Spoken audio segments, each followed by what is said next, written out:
Yan guys, Subaru Impreza. So modelo. So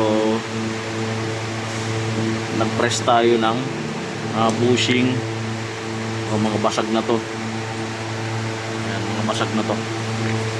Ito, tapos ball joint.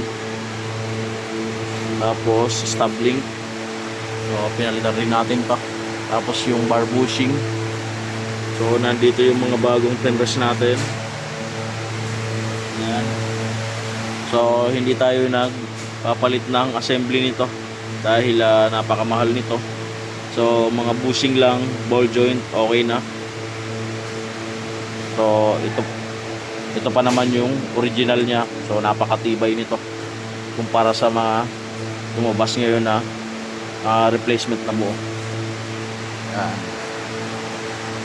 So ikakabit na lang to. So mag-aantay lang ng ball joint. So okay na. So mga bushing lang tayo dito.